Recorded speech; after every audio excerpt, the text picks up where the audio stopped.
Hello and welcome to another edition of ProtoMet's First Impressions, where I give my thoughts on the first episode of any new tokusatsu show. And today, I'm going to be talking about the first episode of Ultraman Teo. Pretty sure that's how it's pronounced. It's the newest season of the Ultra series. Something that in the past I have looked forward to. But to be completely honest, for this particular season, I wasn't too excited to check it out. For some reason, I don't know. I guess the advertising just didn't hype it up enough. And this first episode didn't really help, I want to say.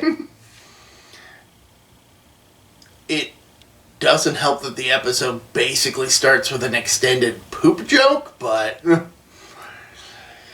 that's, yeah.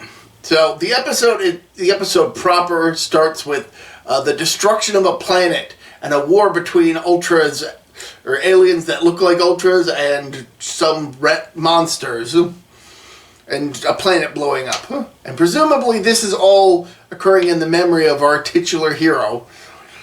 Now, given the recent plot twists that have occurred in Ultra, I wouldn't be too surprised if later it's revealed that the Ultra aliens are the ones who instigated this conflict. And the monsters were just trying to protect themselves. I wouldn't be surprised if that turns out to be the case, given how not very good the past couple Ultra races that have been introduced have been.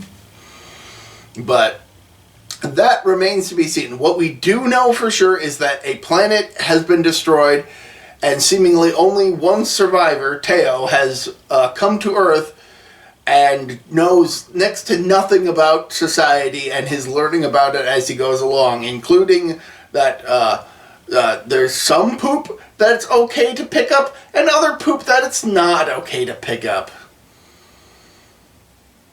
I'm just gonna leave it at that. Teo in this series is taking on the form of a human by the name of Ibuki, who is a amateur veterinarian. Well, he's learning to be a veterinarian.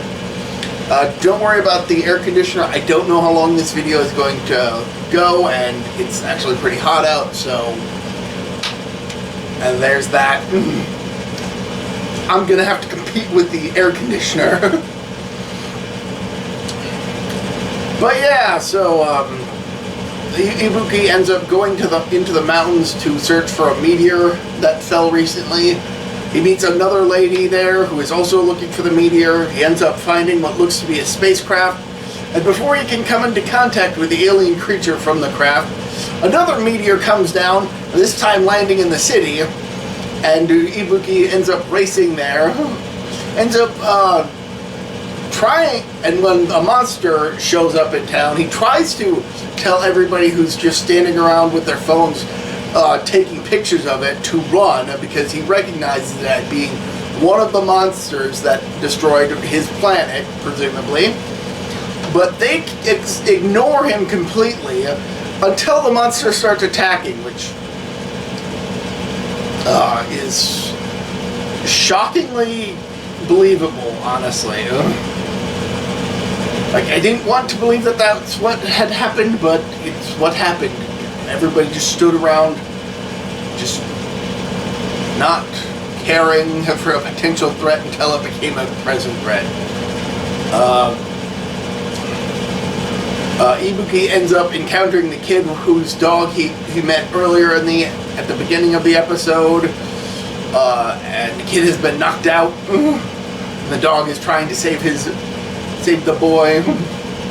And Ibuki shields the kid from harm when the monster launches a fire attack, and that triggers his transformation into an Ultraman. A blue-colored Ultraman, which is a nice change of pace, starting with a blue Ultraman as opposed to a red or red and blue Ultraman. We'll see how things turn out. He ends up fighting with the monster. There is a cool shot of a facing upwards shot So we're taking the perspective of the ground while Teo and this monster are fighting, and it's a beautiful shot. I really enjoyed it. I hope they don't do it a whole lot, because that'll make it feel less special. But some of the past seasons have had interesting shots, like, say, from the perspective of a room in an apartment building or something. Those have been creative, and this is another creative way of doing it, rather than just from a wide angle fight in the city, which the episode does do occasionally to help better exemplify the action that's occurring.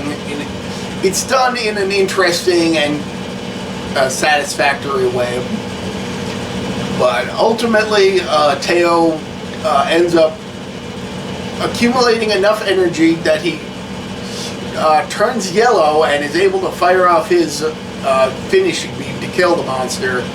And then he kind of lingers in his giant form a bit, with his arms absolutely tingling, indicating that unleashing such power, which actually almost knocks him off balance when he's firing it, and actually pushes him back as he finally gets his aim corrected. It's definitely showing that he's not a fighter. Fighting is not a natural instinct for him, but at the same time he's not acting pacifistically. It's just a case of an untrained individual forced to become a hero sort of situation. And it has repercussions. That's what it feels like. That's interesting. Obviously, as the series is going to go on, he's going to overcome the strain of being a hero. But for now, it's damaging him. And we do get introduced to this mystery government lady who's having a conference call with a bunch of other government types in a shady Zoom call. And it's unclear if she's going to turn out to be a bad guy or a good guy. The actress has already been a part of the promotion for the show, so we know that she's going to be a major recurring character. The episode also introduces a couple other characters, but doesn't really do much with them other than showing that they seem to be less inclined to interact with Ibuki, especially what happened especially what happened during the opening scene. Again, some poop is okay to pick up, but others not so much. It's the fact that this episode starts with a poop joke really doesn't help. I can't help but linger on the extended poop joke, and that's not a good sign. Like, I get it. The point of it is to show that this hero is largely unfamiliar with her. But the previous season did a much better job of that by just giving the character amnesia and having him learn everything. That was handled much better. This one's just kind of a fish out of water comedy sort of thing until it switches to an action show. At least that's what it's feeling like, and that's not really a good sign, because the last time I can think of something like that, what immediately springs to mind is Masked Rider from Saban, which was adapted from Kamen Rider Black RX, which was a pretty decent show, but Masked Rider was awful. And I hope that this doesn't turn out to be a Masked Rider situation. I hope the show gets better, but I'm not going to lie, I am not super stoked for this season. Hopefully I get proven wrong, but that's what my first impressions are. So if you want to check it out, check out either the subbed or dubbed version. Both are available on YouTube. And until next time, I'm ProtoMet. See ya.